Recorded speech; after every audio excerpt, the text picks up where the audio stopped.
أتحداك لو عندك واحد من كل 10 تعرفهم واضح معاك وبيقبل الوضوح.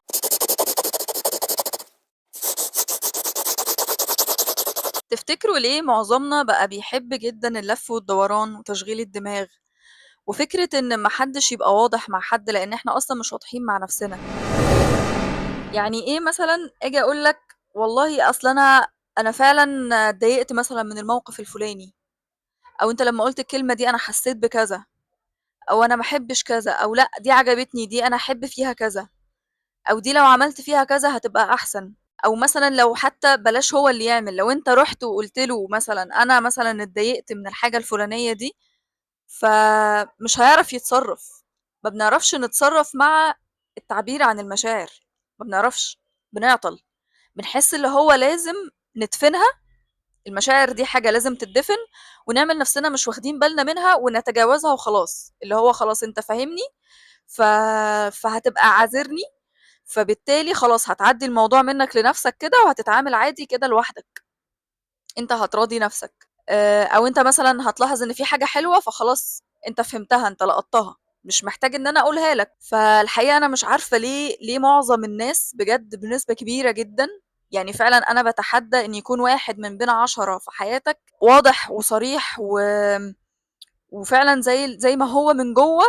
زي ما بيبيّن لك، ما بيحاولش يلِف ويدور، ما بيحاولش يعني يشغّل دماغه عليك، لازم في أفلام، لازم في قصص تتعمل، لازم أخطّط الأول قبل ما أتكلّم، مش تفكير ده تخطيط،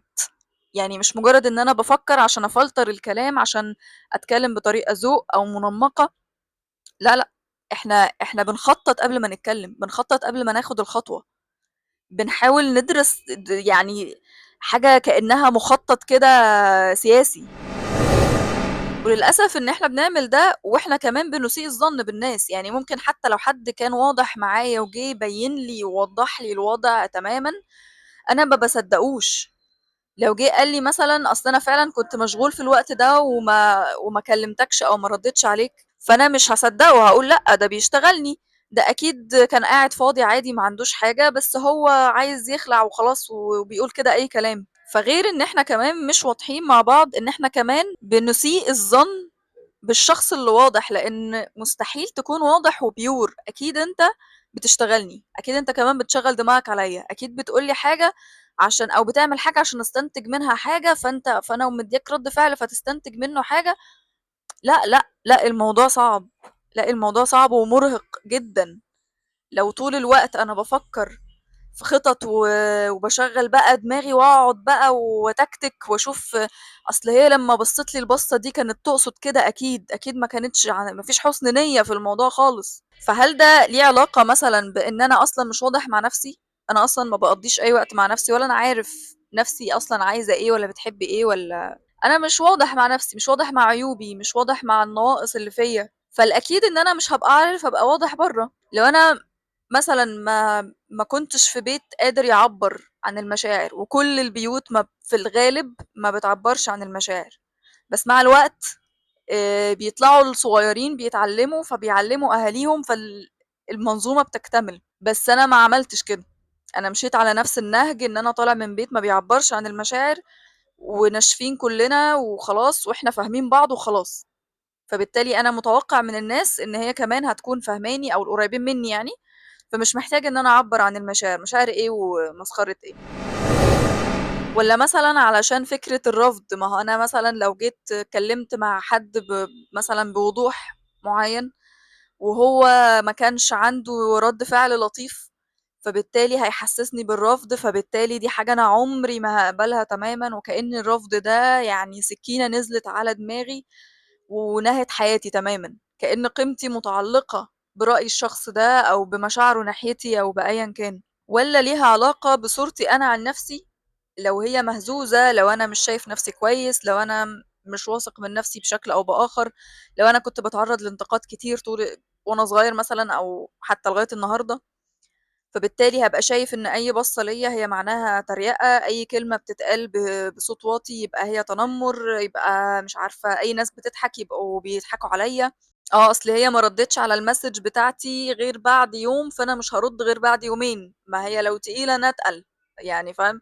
مش مثلًا إن مثلًا ممكن يكون عندها فعلًا ظرف حقيقي، وللأسف أنت مش قادر تمسك الحتّة دي، لإن كلّه بيعمل كده. هي كمان هتقول ما هو كمان الشهر اللي فات سابني ساعتين 3 ما ردّش عليَّ. أنا مش باتكلّم برضه عن message ما تردّش عليها غير متأخّر، أنا باتكلّم كمان حتى في الحياة اليومية، قبل ما بنعمل أي خطوة بنخطط ليها، مش بنفكر مثلًا هي ممكن ننجّحها إزاي، ما بنسألش الأسئلة اللي تقوّم حاجة كويسة، قد ما بنسأل أسئلة تشكيك في الحاجة أصلًا. يعني ببساطة أنا ممكن أسأل أسئلة تقوّم وتبني، وممكن أسأل أسئلة تشككني في الحاجة أصلًا كلّها على بعضها مهما كانت. في مليون حاجة تقول إن هي كويسة وكل حاجة، بس أنا دماغي بتشككني بالأسئلة دي. بمعنى إيه الأسئلة اللي ممكن تقوّم حاجة أو تبني حاجة؟ إزاي ممكن أعرف الحاجة دي أكتر؟ أبدأ كلام مع شخص، إزاي ممكن نتعاتب من غير ما نجرّح في بعض، فنبقى عارفين إيه اللغة اللي ممكن يقبلها الطرف التاني في العتاب من غير ما تجرحه، من غير ما تضايقه، وفي نفس الوقت نوصل بيها لحل مثلًا في المشكلة اللي عندنا. المقصود إن أحيانًا نوعية الأسئلة اللي بنفكّر فيها جوّه دماغنا بتوجّهنا لهنتصرّف إزاي، وعايزة أقول إن مش أحيانًا، هو غالبًا أو دايمًا، يعني عايزة أقول دايمًا بس ما باحبش أعمّم،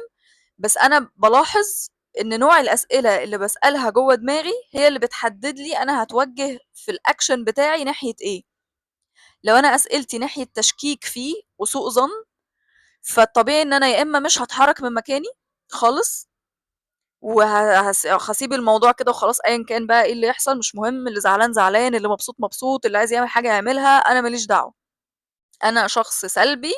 قاعد على جنب وما ليش دعوة بأي حاجة ولا أحط إيدي في أي حاجة، لإن الأسئلة اللي جوّه دماغي كلّها تشكيك في كل حاجة. لو الأسئلة اللي جوايا عايزة تلاقي فعلًا حلول وتبني وتقوّي وتقرّب وتحل، هالاقي إن أنا باخد actions أو باخد تصرفات تساعدني إن أنا فعلًا أبني وأقوّي وأحل. وده هيوديني للنقطة بتاعة الوضوح. أكيد لو أنا عايزة أبني وأحل ولو حتى هاعاتب، لو حتى عايزة أصلّح مشكلة، لو عايزة أقرّب مسافات، عايزة أعمل أي حاجة، عايزة أعمل أي حاجة مع أي حد، هالاقي إن الطريقة السهلة المختصرة اللذيذة الجميلة اللي بتفتح القلوب لبعض هي الوضوح. ما فيش أي طريقة تانية هتبيّن حقيقة البني آدم ولا هتخلّيه يكون فاتح قلبه فعلًا وعلى طبيعته غير الوضوح. وحتى لو لقيت إن رَد الفعل ما كانش متناسب مع الحاجة اللي أنا باتكلّم فيها، فده تمام، ده ما يقلّلش منّي في حاجة ولا يأذيني في حاجة، بالعكس هو بيعرّفني حقيقة البني آدم وخلاص، اختصرت على نَفْسي مسافات، مسافات شاسعة. لكن هافضل في حتّة التشكيك وهافضل في حتّة اللَف والدوران وهافضل في حتّة التشغيل الدماغ والاستنصاح و ونصعّب الحياة على بعض ونفضل مستنزفين طول الوقت، يعني أنا ما أعرفش ليه بنعمل كده، وعارفة إنه مش سهل إنك تصدّق إن في حد أصلًا بيبقى واضح معاك أو على طبيعته فعلًا حقيقةً مش بيحوّر، و وإن هو يكون pure فعلًا ونقي، يعني قلبه فعلًا نقي ناحيتك، يعني لو مش هيضيف لك فهو مش هيأذيك. عارفة إن ده صعب يتصدّق إن هو لسه موجود، وبالتالي صعب إن أنا مثلًا يعني أتعامل على أساس إن هو البني آدم كده وهو يطلع مش كده، فبالتالي أحس بقى بالغدر بقى والألم والجرح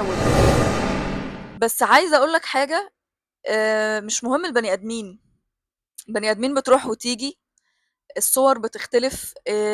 شخصيات بتختلف، أيًا كان إيه اللي حاصل برّه، بس أنا هابقى مرتاح نفسيًا لو كنت مُعتمد على الوضوح كقيمة أساسية في حياتي، مش محتاج إن أنا أحُط فلاتر كتير، مش محتاج إن أنا أبيّن حاجة معيّنة علشان أثبت حاجة معيّنة والّا علشان يعني اللي هو أنا محتاج أبيّن ده دلوقتي فأنا هاعمل كده، محتاجة أبيّن ده دلوقتي فهاعمل لأ، مش محتاجين نعمل أفلام ولا خطط ولا نحرق سنين ولا أي حاجة من دي، محتاجين بس نكون واضحين، هنرتاح نفسيًا، ولو كان الطرف التاني غير مستحق للوضوح ده والنقاء ده، فإحنا برضه هنرتاح لإن إحنا خلاص هنبقى عارفين إن هو مش متناسب مع قيمنا ومش متناسب معانا، فهنرتاح. هنبعد عنه. إحنا ما بقيناش قادرين نعمل حاجة مفيدة في حياتنا أو نطوّر من نفسنا، لإن إحنا مستنزفين في حاجات ما لهاش أي معنى خالص ولا ليها أي قيمة. إنك تسأل الأسئلة الصح جوّه دماغك، ده هيساعدك إنك تحاول شوية بشوية في أبسط المواقف إن أنت تتكلم بوضوح عن اللي أنت فعلًا حسيته واللي أنت مرّيت بيه. ده بيساعد كتير إن أنت تتقبّل إن حد ييجي يكلّمك عن حاجة بوضوح وبصراحة، فما تدفنش المشاعر دي وتحس اللي هو لأ أنا مش هاقدر أتعامل معاها، فخلاص يا أخي اعمل نَفْسك إن أنا ما عملتش كده، ما أنا أكيد ما أقصدش، خلاص بقى أنت صالح نَفْسك بقى، ما تصدّعنيش. مجرّد إن أنا هاتقبّل فكرة إن شخص بيحكي لي عن حاجة هو متضايق بسببها منّي، ونبتدي نفصّص الموضوع ونحلّله ونشوف سببه إيه، طب هو حقيقي والّا مش حقيقي، من غير ما أقلب الترابيزة، لمجرّد إن أنا باتفهّم مشاعره وباقبلها، وبنحاول نوصل مع بعض لحلول. كل دي حاجات بتساعد حتى لو بخطوات بسيطة واحدة، واحدة، حتى لو مع أبسط الحاجات، بس في النهاية هتوصّلني إن أنا هابقى شخص متصالح مع نفسي. اللي يتناسب معايا هو اللي هاقرّبه من دايرتي، اللي مش هيتناسب معايا مش هاقرّبه من دايرتي، فبالتالي الموضوع بالعكس هيبقى أوضح وأقصر بكتير من إن إحنا نقعد نلِف وندور على بعض كتير أوي، فهي مش مستاهلة كل ده. الموضوع بسيط يعني. أحيانًا كمان باحس إن ممكن يكون السبب هو إن الإنسان بيحُط نَفْسه إن هو محور الكون، فلو أنا محور الكون أو شايف نَفْسي محور الكون، فبالتالي هابقى شايف دايمًا إن ردود الأفعال بتاعة الناس هم قاصدينّي فيها، أو إن هم قاصدين كذا، أصل قاصدين يعملوا كذا، متعمدين يعملوا كذا. الموضوع مش كده، يعني مش كده يعني في معظم الحالات ما بيكونش كده. ممكن يكون في ناس قاصدة وغلّاوية وحاقدة وكل حاجة، بس في معظم الحالات الناس ما بتكونش قاصدة لأ، الناس بتبقى مشغولة في حياتهم وفي مشاغلهم وفي همومهم، وبالنسبة لهم مش أنت الشخص الأهم من همومهم يعني. فبالتالي الحياة ما بتدورش حوالينا في معظم الأوقات، ومع معظم الأشخاص الحياة ما بتكونش حوالينا إحنا بس. فبرضه من الحاجات اللي بتساعد إن أنا ما أشوفش نفسي محور الكون أصلًا، يعني ما أدّيش نفسي هذا القدر من الأهمية إن في حد مشغول بيّا لهذا لهذه الدرجة، إن هو قاصد يعمل كذا وقاصد يضايقني وقاصد يبوّظ لي الحاجة الفلانية. لو في مساحة إن أنا أتكلّم معاه أتكلّم، لو ما فيش مساحة خلاص، بس ما ابقاش متخيّل إن هو متعمِّد ده. أوقات كتير في ناس كتير بتتفهم غلط بسبب الفكرة بتاعة إنه أنا مش واضح ولا هاستوضح منّه ولا عايزة أعمل أي حاجة، وجوّه دماغي في أسئلة كتير مشكّكاني فموقّفاني، وأنا طبعًا بما إنّي محور الكون فأكيد يعني عزّة نَفْسي وكرامتي، وهاجي أقول له يعني إن أنت بوّظت لي شغلي والّا إن أنت ضايقتني في الموقف الفلاني والّا إن أنت صغّرتني قدّام الناس الفلانية. آمم لا يليق يعني، والمفروض إن هو يكون فاهم لوحده. لأ، مش المفروض إن هو فاهم لوحده، ممكن هو في دماغه حاجة تانية أصلًا خالص. الوضوح أحبائي في الله، الوضوح والله العظيم بيختصر مسافات وسنين، وبيقرّب القلوب لبعض، وبيخلّيك أنت مع نَفْسك متصالح مع نَفْسك جدًا، وبناءً على التصالح ده بتقدر تحسّن من نَفْسك أكتر، وبس، وسلام.